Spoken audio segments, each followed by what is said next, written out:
আমেরিকার নিউ ইয়র্কের মেটলাইফ স্টেডিয়ামে বিশ্বসেরার মুকুট পরার লড়াইয়ে নামছে বর্তমান বিশ্ব চ্যাম্পিয়ন আর্জেন্টিনা এবং ইউরোপের নতুন সম্রাট স্পেন। একদিকে লিওনেল মেসির ক্যারিয়ারের শেষ বিশ্বকাপ ট্রফি ধরে রাখার আকাঙ্ক্ষা, অন্যদিকে লামিন ইয়ামাল, নিকো উইলিয়ামসদের গতিঝড়। ফুটবল বিশ্ব যখন এই মহাদ্বৈরথের অপেক্ষায় প্রকম্পিত, ঠিক তখনই উত্তেজনা আরও বাড়িয়ে দিল অপটা সুপার কম্পিউটারের রোমাঞ্চকর সব ভবিষ্যৎবাণী।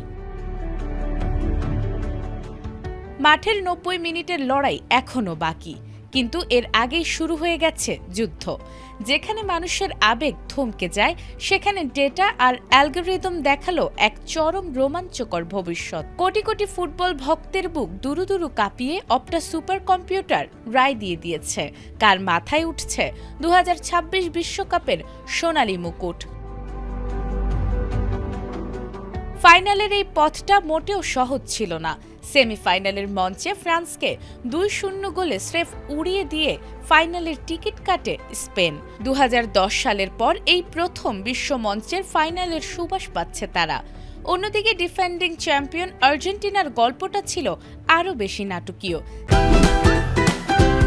Optical brighter photo catalyst active granule সমৃদ্ধ বসুন্ধরা পাওয়ার ওয়াশ, ঝলমলে কাপড়ে ফুরফুরে মন।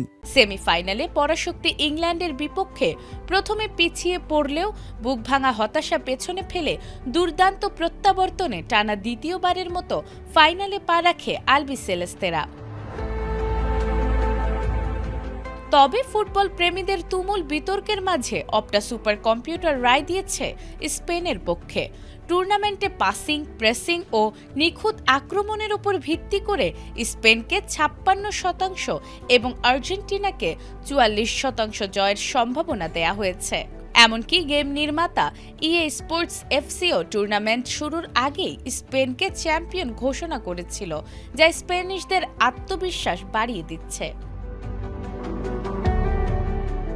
তবে এই ফাইনাল কেবল ট্রফি জয়ের নয়, এটি এক চরম প্রতিশোধ এবং যুগের পরিবর্তনের লড়াই।